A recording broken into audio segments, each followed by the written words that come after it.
إن الحمد لله نحمده ونستعينه ونستغفره ونعوذ بالله من شرور أنفسنا ومن سيئات أعمالنا من يهده الله فلا مضل له ومن يضلل فلا هادي له وأشهد أن لا إله إلا الله وحده لا شريك له وأشهد أن محمدا عبده ورسوله أما بعد فإن خير الحديث كتاب الله وخير الهدي هدي محمد صلى الله عليه وآله وسلم وشر الأمور محدثاتها وكل محدثة بدعة وكل بدعة ضلالة وكل ضلالة في النار اللهم صل وسلم على نبينا محمد وبارك وسلم وصل عليه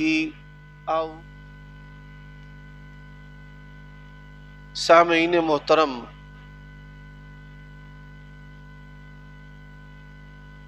عیوب اور نقائص سے منزہ اور پاکیزہ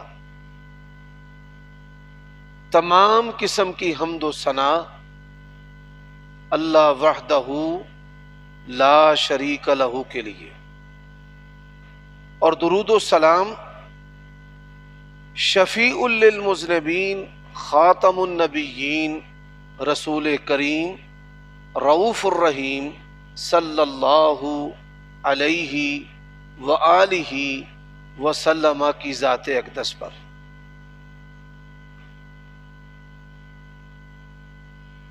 آپ اس بات سے بخوبی واقف ہیں کہ دین اسلام کی بنیاد 5 ارکان پر ہے۔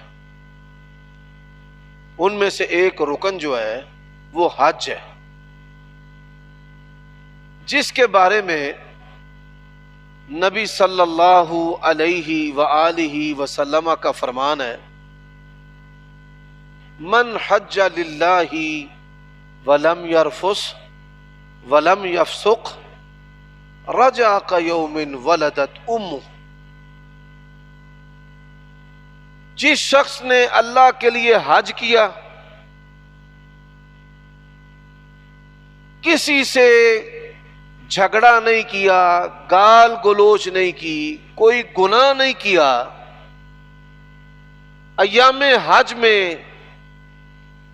کوئی بیوی سے بھی جنسی چھیڑ چھاڑ نہیں کی، وہ آدمی گناہوں سے ایسے پاک ہو جاتا ہے کہ جیسے اس کی ماں نے اس کو آج ہی جنم دیا ہو۔ یعنی اس دن جب اس کی ماں نے اس کو جنم دیا، اس کے سر پر کوئی گناہ نہیں تھا، ایسے ہی حج کرنے والے کے لیے بھی کوئی گناہ باقی نہیں رہتا۔ دوسری حدیث ہے، نبی علیہ الصلوۃ والسلام نے فرمایا الحج المبرور لیس لہ جزاء الا الجنہ۔ ایسا حج جو نیکیوں والا ہو، گناہوں سے خالی ہو، اللہ تبارک و تعالی نے اس کی جزا جو ہے وہ جنت رکھی ہے۔ اب اس بات سے بخوبی ہم بھی واقف ہیں کہ رزق کی تقسیم اللہ تعالی کے ہاتھ میں ہے، کوئی امیر ہے اور کوئی غریب ہے۔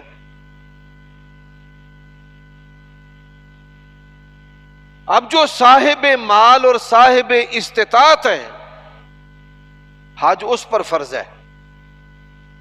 مال ہے لیکن اولاد میں، بیوی بچوں میں کوئی نگرانی کرنے والا نہیں ہے تو اس پر بھی فرض نہیں ہے۔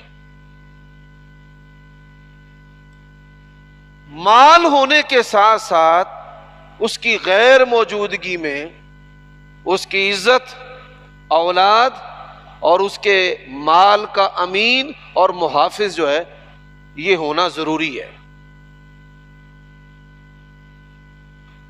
اور یہ بات یاد رکھیں، جو لوگ قطع رحمی کرنے والے ہیں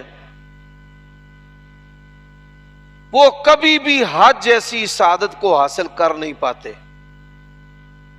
کسے بہن پرانوں انہوں نے نیڑے لگن ہی نہیں دینا. کون ہے جو امین بن کر پھر ان کے اہل خانہ کے اندر رہے گا؟ حضرات،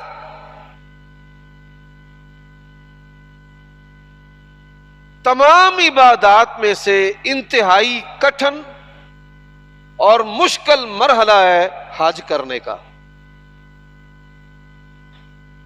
اب بعض مال والے ہیں، اللہ تبارک و تعالیٰ ان کو توفیق ہی نہیں دیتا. وہ دنیا کے کئی ملک گھومتے ہیں لیکن مکہ اور مدینہ، اللہ تبارک و تعالیٰ ان دونوں شہروں کے شرف کو زیادہ کرے، وہاں جانے کی رغبت اور شوق اور اس کی طرف کوشش جو ہے ان کی زندگی کے اندر ہوتی نہیں ہے. اور بعض غریب ان کی انتہائی رغبت کہ وہ اپنا پیٹ کاٹ کر ایک ایک روپیہ پیسہ جو ہے وہ جوڑ کر جمع کر کے حج اور عمرہ ادا کرنے کا شوق شغف رکھتے ہیں، اور پھر وہ بیچارے ساری زندگی کوشش کرتے رہتے ہیں. آج کے خطبہ جمعہ میں اللہ تبارک و تعالیٰ کی توفیق سے آپ کو ایسے اعمال بتاؤں گا کہ آپ گجرانوالہ میں رہتے ہوئے، اپنے گھر میں رہتے ہوئے، اپنے کاروبار میں مصروف رہتے ہوئے حج اور عمرے کا ثواب حاصل کر سکتے ہیں. جو انسان حقیقی طور پر حج ادا کرتا ہے، کوئی بندہ بھی گارنٹی سے نہیں کہہ سکتا کہ بھائی اس کا حج قبول ہوا ہے یا نہیں ہوا. لیکن جو میں اعمال اللہ کی توفیق سے آپ کو بتانے لگا ہوں، نبی علیہ الصلوۃ والسلام کی زبان اقدس سے یہ جملہ نکلا ہے، مقبول حج کا اللہ تبارک و تعالیٰ اس کو اجر و ثواب عطا کرتے ہیں. یعنی اتنا اجر ہے کہ اللہ تبارک و تعالیٰ نے اس کو ثواب عطا کیا ہے پورے حج کرنے کا اور عمرہ کرنے کا.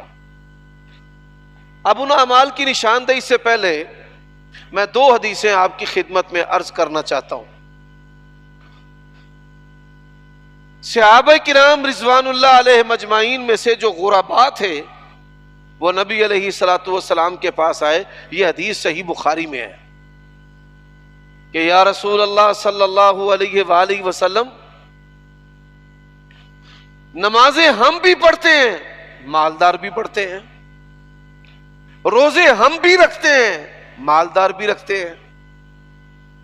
اللہ تبارک و تعالیٰ نے ان کو ایک نعمت سے نوازا ہے، مال کی. وہ اللہ کی راہ میں خرچ کرتے ہیں، ہم نہیں کرتے. وہ نیکی سے ہم سے آگے بڑھ گئے، ہم کیا کریں؟ یہ حدیث جو ہے صحابہ کرام کی فضیلت پر بہت بڑی دلیل ہے کہ اس جماعت کے جو غرباء ہیں ان کے اندر یہ سوچ اور فکر تھی کہ آخرت کی دوڑ کے اندر ہم کہیں پیچھے نہ رہ جائیں. اور بڑی معذرت کے ساتھ آج ہمارے غرباء، ہمارے مذہبی لوگ صدقہ اور زکوٰۃ جو قبول کرنے والے ہیں وہ افراد، ان کے اندر سرے سے یہ سوچ ہے ہی نہیں کہ ہم جو ہیں وہ دنیا کی دوڑ میں مگن ہیں، لگے ہوئے ہیں. آخرت اس میں ہم اگر پیچھے رہ گئے تو کیا بنے گا، یہ سوچ نہیں ہے.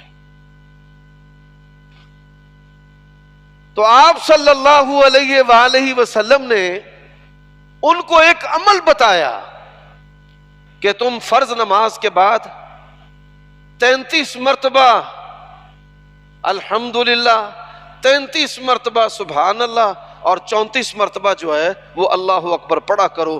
اللہ تبارک و تعالیٰ تمہیں خرچ کرنے والوں کے برابر اجر و ثواب عطا کرے گا، یعنی ذکر سے۔ اس حدیث کی دیگر تفصیل بھی آتی ہے، وہ پھر انشاءاللہ کسی مجلس میں بیان کریں گے۔ اب دوسری حدیث، یہ حدیث جو ہے یہ جامع ترمذی کے اندر ہے، اور اس حدیث کو بیان کرنے والے ابو قبشہ صحابی ہیں رضی اللہ تعالی عنہ، ان کا نام جو ہے وہ سعد بن عمر ہے رضی اللہ تعالی عنہ۔ قسم اٹھا کر بات ارشاد فرمائی کہ 3 جو چیزیں ہیں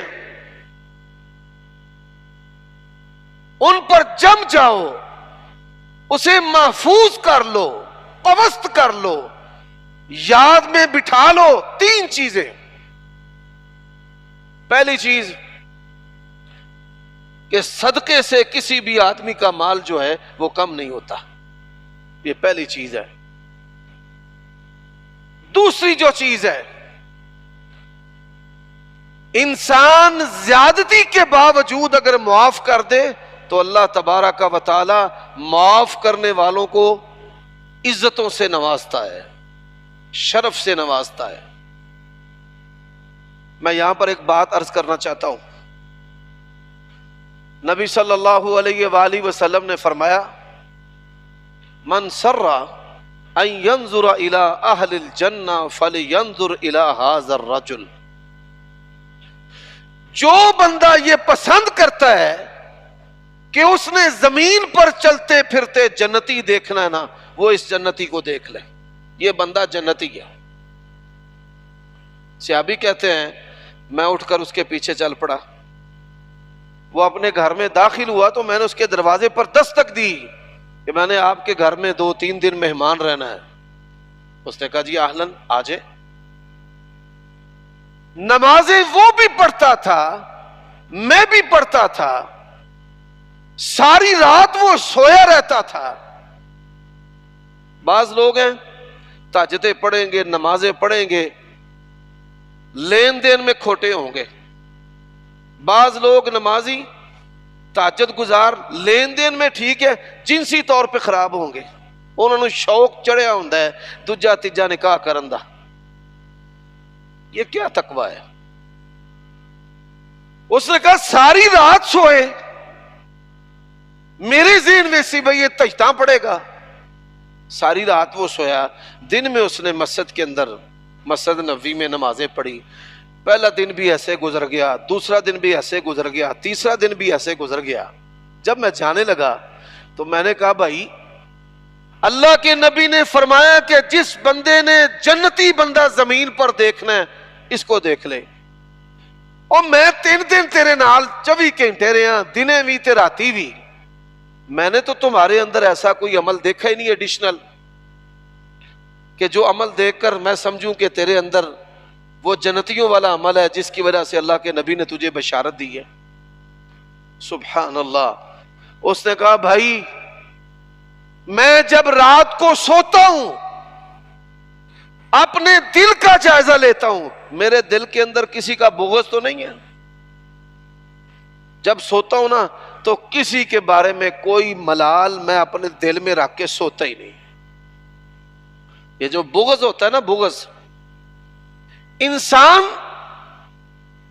20 نہیں 30 گناہ جو ہے وہ بغض کی وجہ سے کرتا ہے۔ مثال، کسی سے بغض ہو جائے گا، انسان جھوٹ بولے گا اس کے بارے میں، بہتان لگائے گا، غیبت کرے گا، چغلی کرے گا، اس کی مصیبت پر خوش ہوگا، اس کی ٹو لگائے گا، اور پھر یہ گناہ اتنے خطرناک ہے جو میں نے آپ کو بتائے ہیں۔ ان گناہوں کے نتیجے میں انسان کے ہاتھوں انسان قتل ہو جاتا ہے، اور قتل سے بڑھ کر کیا ہے پھر؟ جب بندہ ہی نہیں بچنا تو رہنا کیا ہے؟ تو اس حدیث کے اندر ہے کہ انسان جب کسی سے درگزر کرتا ہے تو اللہ تبارک و تعالی جو ہے اس کو عزت سے نوازتا ہے۔ اچھا، درگزر کرنے کا مطلب کیا ہے؟ انسان جو ہے قادر ہونے کے باوجود اس کو سزا نہیں دیتا۔ قادر ہے کہ بندہ تھپڑ مار سکتا ہے، اس کو مار سکتا ہے، کہتا ہے چھوڑا جا، تجھے اللہ کے لیے چھوڑا۔ یہ پہلا درجہ ہے۔ پھر دوسرا درجہ جو اس سے بھی افضل ہے، دوسرا سٹیپ سمجھ لیں، مرحلہ سمجھ لیں کہ پہلے مرحلے میں وہ اس کو پنشمنٹ نہیں کرتا، اسے گالیاں نہیں دیتا قادر ہونے کے باوجود۔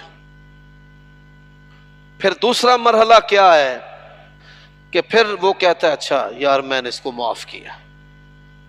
والکاظمین الغیظ، یہ پہلا ہے درجہ، والقاظمین الغیظ، غصے کو پی جانے والے، والعافین عن الناس، لوگوں سے درگزر کرنے والے، واللہ یحب المحسنین، اللہ تبارک و تعالی محسنین کو پسند کرتا ہے۔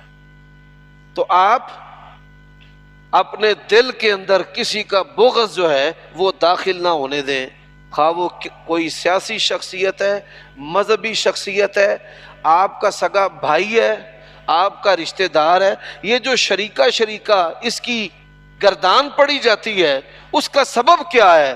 ہماری مائیں، ہماری عورتیں، سگے بہن بھائیوں کی نفرت کے بیج ہمارے دلوں میں، ہمارے بچوں کے دلوں کے اندر بو دیتے ہیں، اور نتیجہ کیا ہے؟ آپس میں رشتہ داریاں نہیں ہوتی۔ تو یہ جو چیز ہے یہ بھی تقوی کے منافی ہے۔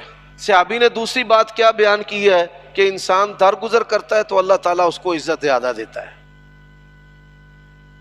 تیسری بات یہ بڑی سمجھنے والی ہے، فرمایا انسان جب لوگوں سے مانگنا شروع کر دیتا ہے نا، لوگوں سے مانگنا، ہمارے بعض خاندانوں کے اندر فراڈی قسم کے افراد ہوتے ہیں، کسی کا بیٹا، کسی کا بھائی، فراڈ لگانے کے اندر 420 ہوتا ہے، اعتماد دلانا، پیسے لے لینا، کھا پی کے ڈکار جانا، پھر واپس نہ کرنا، پھر اپنے بھائیوں کو ہی برا کہنا کہ یہ میرے بھائی ہیں جو میرا نقصان نہیں برتے، حالانکہ وہ ساری زندگی بیچارے نقصان برتے رہتے ہیں، ساری زندگی۔ شیطان جو ہے وہ انسان کے اوپر نشے کی طرح یہ کیفیت وارد کر دیتا ہے، جس طرح زانی، نشئی اپنی خصلت کو نہیں چھوڑ سکتا، اسی طرح یہ مال ہڑپنے والا بھی اپنی خصلت کو نہیں چھوڑ سکتا۔ آپ کہنا کہ چلو میں اس کے سارے قرضے 0 کر دیتا ہوں، 0 کر کے اس کو چھوڑیں، وہ پھر اپنے آپ کو پھر 0 کر لے گا۔ آپ اس کو 1,00,000 مرتبہ بھی ہیرو بنائیں، وہ پھر 0۔ یہ جو حدیث ہے یہ ہماری تربیت کر رہی ہے۔ نبی علیہ السلام نے فرمایا کہ انسان جب لوگوں سے مانگنا شروع کر دیتا ہے تو ذلت کا دروازہ اپنے اوپر کھول لیتا ہے۔ پھر جو بندہ بندوں سے مانگنا شروع کر دیتا ہے، ساری زندگی اس کی پوری نہیں پڑتی، ساری زندگی۔ میرے بھائیوں دوستو، اب اس حدیث کے اندر 4 باتیں جو ہیں وہ مزید بیان کی گئی ہیں۔ سب سے جو پہلی چیز ہے، اللہ تعالیٰ نے آپ کو حج عمرے کی مالی طور پر اگر طاقت نہیں دی، مالی طور پر طاقت نہیں دی، لیکن آپ کی نیت اور آپ کا ارادہ ہے، تو آپ کے لیے بھی بشارت ہے۔ رسول اللہ صلی اللہ علیہ وسلم نے فرمایا دنیا جو ہے نا وہ 4 بندوں کی، آخرت نہیں۔ ان میں سے پہلا بندہ کون ہے حضرات؟ یعنی اللہ تبارک و تعالی نے بعض بندے ایسے رکھے ہیں کہ جن کو اللہ تعالیٰ دنیا بھی اچھی دیتا ہے اور آخرت بھی اچھی دیتا ہے. بعض لوگ ایسے ہیں کہ دنیا تو بظاہر اچھی نہیں ہے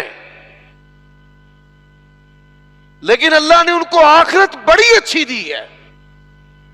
بعض لوگ ایسے ہوتے ہیں کہ دنیا بڑی اچھی ہے آخرت اچھی نہیں ہے، اور بعض ایسے بد نصیب ہیں ان کی دنیا بھی اچھی نہیں ہے ان کی آخرت بھی اچھی نہیں ہے. ذرا غور کیجئے گا. فرمایا اللہ تبارک و تعالی نے ایک بندے کو مال دیا ہے، مال کے ساتھ اللہ تعالیٰ نے علم بھی دیا ہے. کیا دیا ہے؟ علم. اس کو اللہ کی توحید کا پتہ ہے، اسے پتہ ہے کہ میں نبی کریم صلی اللہ علیہ وسلم کا امتی ہوں، اسے پتہ ہے روزے فرض ہے، اسے پتہ ہے کہ مجھ پر زکوٰۃ ہے تو میں نے دینی ہے، اسے پتہ ہے میں نے صلہ رحمی کرنی ہے، یہ میری ماں کی طرف سے رشتہ دار ہیں، یہ میرے باپ کی طرف سے رشتہ دار ہیں، میں نے ان کے ساتھ صلہ رحمی کرنی ہے. فرمایا اللہ نے علم بھی دیا ہے، مال بھی دیا ہے، وہ علم سے فائدہ لے کر مال خرچ کرتا ہے، بہترین بندہ ہے، دنیا بھی اچھی ہے آخرت بھی اچھی ہے.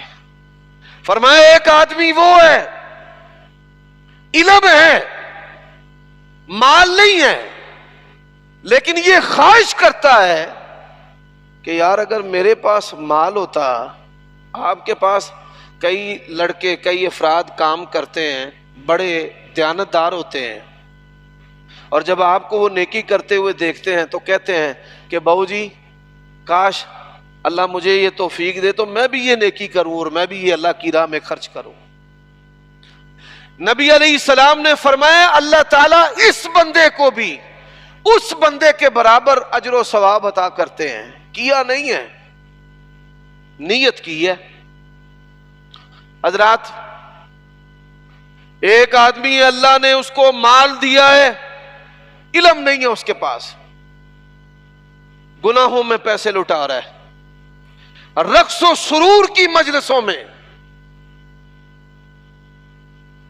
اب دنیا اللہ نے بڑی بہا کے دی ہے تے چج دا کام ایک بھی نہیں کردا. کئی بندے مالدار ایسے ہیں وہ نچوانے میں پیسے خرچ کریں گے، شرابیں پلانے میں پیسے خرچ کریں گے، کسی کی شرٹ اور بیٹ جس پر اس کے دستخط ہیں اس پر پیسے خرچ کریں گے، پینٹنگ خریدنے میں پیسے خرچ کریں گے، برانڈ پہننے میں کہ جی اس کا جو جوتا ہے وہ پاکستانی پیسوں میں 2 لاکھ روپے کا ہے. ان چیزوں میں آپ دیکھیں بعض لوگ ان کی آپ تصویریں دیکھیں یا ان کی موویز دیکھیں تو انہوں نے بعض چیزوں کو بڑا نمایاں کیا ہوتا ہے. اپنی ٹوپی کو کہ یہ بڑی مہنگی ہے، اپنی گھڑی کو کہ یہ بڑی مہنگی ہے، اپنے جوتے کو، جوتے کے اوپر لگے ہوئے سٹیکر کو نمایاں کیا جاتا ہے. ویڈیو بنانے والے کو کہا جاتا ہے کہ یہ جو کمپنی کا ٹیگ لگا ہوا ہے نا اس کو بھی تم نے کیپچر کرنا ہے تاکہ دنیا کو پتہ لگے میں تو 6 لاکھ روپے کا جوتا پہنتا ہوں. تو نبی علیہ الصلوۃ والسلام نے فرمایا کوئی آخرت نہیں ہے ایسے بندے کی، دنیا اللہ نے دی ہے آخرت نہیں ہے. اب ایک بندہ ہے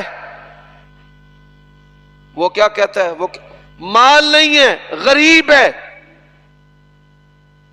مفلس ہے، کنگال ہے، لیکن گناہوں کو دیکھ کر کیا کہتا ہے، انہیں کی شراب پہ آئیے میرے کو پیسے ہوندے تے میں فلانی فلانی یوں کرتا اور ایسے کرتا. یعنی وہ ہے بھی کنگال اور خواہش بھی اس کی گناہ کے بارے میں ہے. رسول اللہ صلی اللہ علیہ وسلم نے فرمایا کہ اس کی دنیا بھی نہیں ہے اور اس کی آخرت بھی نہیں ہے. تو اللہ تبارک و تعالی ہمیں ان لوگوں میں شامل کرے کہ جن کی دنیا بھی ہو اور ان کی آخرت بھی ہو.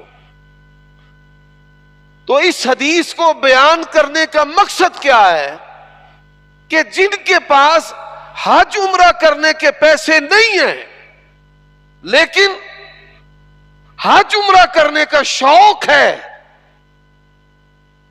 آپ کے لیے بشارت ہے کہ اللہ تبارک و تعالی آپ کی اچھی نیت کی وجہ سے آپ دنیا میں حج عمرہ نہ بھی کر سکے تو قیامت والے دن جب آپ کے نامہ اعمال کو کھولا جائے گا تو اس کے اندر حج عمرے کا ثواب موجود ہوگا۔ ہمارے معاشرے میں ایسے لوگ بھی دیکھے ہیں، ہر سال آپ کو عمرہ کرتا وہ بندہ نظر آئے گا، لیکن ایک نمبر کا فراڈیا بھی ہوگا۔ حج عمرے کو اس نے بطور میک اپ کے رکھا ہوا ہے کہ یہ جی حاجی صاحب ہیں، الحاج ہیں۔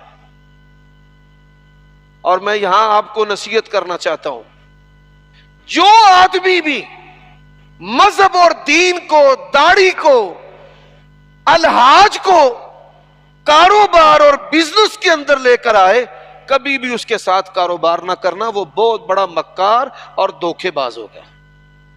بھئی کاروبار جو ہے وہ اصولوں پر ہوتا ہے۔ جو لوگ اپنی کاروباری چیزوں کو چمکانے کے لیے مذہب کو بطور آڑ کے استعمال کرتے ہیں وہ فراڈی ہوتے ہیں۔ کیا آپ ان کی داڑھی پر اور ان کے مذہبی ہونے پر اعتماد کرتے ہیں اور وہ آپ کے مال کو لوٹ لیتے ہیں۔ حضرات، اب دوسری جو چیز ہے جس کے ساتھ اللہ تعالیٰ انسان کو حج اور عمرے کا ثواب عطا کرتا ہے وہ کون سی ہے؟ آپ گجرانوالہ میں ہیں، آپ اپنے گھر میں ہیں، آپ سنتے ہیں ہمسایہ حج پر چلا گیا، فلاں دوست حج پر چلا گیا، فلاں میرا استاد حج پر چلا گیا، فلاں شاگرد حج پر چلا گیا، دل بڑا مچلتا ہے، فلاں رشتہ دار حج پر چلا گیا۔ بھئی یہاں پر رہتے ہوئے آپ مقبول حج اور عمرے کا ثواب حاصل کر سکتے ہیں، کوشش تو کریں۔ اب حج عمرے کا ثواب وہ کون سا عمل ہے؟ وَقَضَىٰ رَبُّكَ أَلَّا تَعْبُدُوا إِلَّا إِيَّاهُ وَبِالْوَالِدَيْنِ إِحْسَانًا إِمَّا يَبْلُغَنَّ عِندَكَ الْكِبَرَ أَحَدُهُمَا أَوْ كِلَاهُمَا فَلَا تَقُل لَّهُمَا أُفٍّ وَلَا تَنْهَرْهُمَا وَقُل لَّهُمَا قَوْلًا كَرِيمًا۔ وہ والدین ہیں، والدین ان کے ساتھ حسن سلوک کرنا، ان کی خدمت کرنا، ان کے گناہ پر پردہ ڈال دینا، ان کی کوتاہی سے درگزر کرنا، ان کو بڑے محبت سے نصیحت کرنا، ان کی سامنے اپنی گردن کو جھکا دینا، یہ اتنا بڑا عمل ہے۔ حج اور عمرے کا ثواب بھی اللہ دیتا ہے اور جہاد فی سبیل اللہ کا ثواب بھی ہے۔ افراد کی قلت تھی، نبی علیہ السلام کے پاس ایک بندہ آیا کہ میں نے بھی جانا ہے، سپاہیوں کی ضرورت تھی۔ آپ نے فرمایا تیرے تو بوڑھے ماں باپ ہیں؟ اس نے کہا جی ہاں یا رسول اللہ۔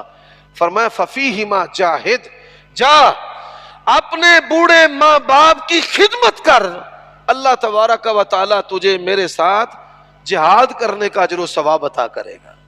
ففیہما جاہد، تو بوڑھے ماں باپ کی خدمت کرنا یہ جہاد فی سبیل اللہ کے برابر ہے۔ بوڑھے ماں باپ کی خدمت کرنا اس کا ثواب حج اور عمرے کے برابر ہے۔ بوڑھے ماں باپ ہاتھ چوما کریں، ان کی پیشانیاں چوما کریں، ان کے پاؤں چوما کریں۔ آپ میں کئی بندے ابھی تک ایسے موجود ہیں کہ جنہوں نے کبھی اپنے باپ کے ہاتھ نہیں چومے، ان کی پیشانیاں نہیں چومی، ان کی داڑیاں نہیں چومی۔ آپ اس عمل کے بغیر کیسے اللہ کا قرب حاصل کر سکتے ہیں مجھے بتائیں؟ آپ اہل حدیث ہوں گے، اہل سنت ہوں گے، نہ جانے آپ کی دنیاوی کیا شان و شوکت ہے، لیکن اللہ کے ہاں آپ تب تک قرب نہیں پا سکتے کہ جب تک آپ کے والد کے دل کے اندر آپ کا A+ گریڈ نہ ہو کہ یہ میرا بچہ جو ہے یہ تو میرے جوتوں کا بھی احترام کرنے والا ہے، میرے قدموں کو چومنے والا ہے، میری خواہش کا احترام کرنے والا ہے۔ تو یہ موجودہ دور میں بہت بڑا عمل ہے۔ الیکٹرانک میڈیا، پرنٹڈ میڈیا، یہ جو ڈرامے ہمارے والدین کی گستاخیاں سکھاتے ہیں، بغاوتیں سکھاتے ہیں، سکھاتے ہیں اولادوں کو کہ اپنی زندگی کو ان سے پوشیدہ رکھیں۔ تو میرے بھائیوں دوستو، آپ کی اور ہماری ذمہ داری ہے کہ آپ حج بیت اللہ کا ثواب اگر حاصل کرنا چاہتے ہیں تو آپ اپنے والدین کی خدمت کریں، ان سے محبت کریں۔ میں یہ بات اکثر کہا کرتا ہوں کہ آپ کے لباس سے بہتر آپ کے ماں باپ کا لباس ہونا چاہیے، آپ کی بیٹیوں کے لباس سے بہتر آپ کی والدہ کا لباس ہونا چاہیے، آپ پھر کامیاب ہیں، وگرنہ آپ کامیاب نہیں ہیں۔ تو یہ خیال رکھنا آپ کی ذمہ داری ہے۔ ہمارے ہاں باپ جو ہے ساری زندگی بچوں کو دیتا رہتا ہے، ساری زندگی۔ کبھی ماشاءاللہ آپ کے باپ نے شادی بھی کر دی ہے، اب آپ کمانا بھی شروع ہو گئے ہیں، تو آپ کو بھی چاہیے کہ آپ اپنے والدین کو تحفہ دیں کہ یہ ٹوپی میں آپ کے لیے تحفہ لے کر آیا ہوں۔ یقین جانیے میں نے دیوانوں کی طرح والدین کو دیکھا ہے کہ لوگوں کو، رشتہ داروں کو بتاتے ہیں کہ یہ کپڑے مجھے میرے بیٹے نے گفٹ دیے ہیں، یہ رومال میرے بیٹے نے مجھے گفٹ کیا ہے، یہ چیز میری بیٹی نے مجھے دی ہے۔ اس طرح کے عمل سے والدین، ان کے دل کے اندر جو بچوں کی محبت ہے وہ اور بڑھتی ہے، جوش مارتی ہے، اور پھر اس جوش کے اندر والدین ان کی زبان سے بچوں کے حق میں دعائیں نکلتی ہیں کہ یا اللہ میرا بچہ جو ہے وہ اتنا میرا خدمت گزار ہے، تابع دار ہے، مجھ سے محبت رکھتا ہے، تو پھر یا اللہ تو اس کے لیے یہ کر دے، اس کو صحت دے دے، اس کو یہ نعمت دے دے، اس کی اولاد کو تابع دار بنا دے۔ تو والدین کی دعائیں حاصل کرنے کا یہ ایک بہترین ذریعہ بھی ہے۔ حضرات اب آئیے، کن کن اعمال سے انسان کو حج عمرے کا ثواب ملتا ہے؟ ہمارے ہاں یہ عادت ہے، لوگ اپنے گھروں سے اٹھتے ہیں، اٹھ کر مسجد میں آ کر واش روم استعمال کرتے ہیں، وضو کرتے ہیں۔ فضیلت کس چیز کے اندر ہے؟ سنت کیا ہے؟ آپ یہ سن کر حیران ہوں گے، مسجد نبوی کے اندر کوئی طہارت خانہ نہیں تھا، کوئی وضو خانہ نہیں تھا۔ یہ فی زمانہ ایک سہولت ہے، لیکن درجہ کیا ہے؟ درجہ یہ ہے کہ انسان اپنے گھر سے وضو کر کے مسجد کی طرف آئے۔ نبی علیہ السلام نے فرمایا ہے، جو آدمی اپنے گھر سے وضو کر کے فرض نماز ادا کرنے کے لیے مسجد میں آتا ہے، اللہ تعالیٰ اس کو مقبول حج کا ثواب عطا کرتا ہے۔ اپنی عادت بنائیں کہ آپ باوضو ہو کر مسجد میں آئے، اور اسی طرح فرض نماز ادا کرنے کے بعد انسان وہاں پر بیٹھ کر ذکر و اذکار کرتا رہے، اللہ تعالیٰ کو یاد کرتا رہے، وظائف کرتا رہے، اپنی اولاد کے لیے خیر مانگتا رہے۔ تو میرے بھائیوں دوستو، اللہ تبارک و تعالی اس عمل کے بدلے بھی انسان کو حج اور عمرے کا ثواب عطا کرتا ہے۔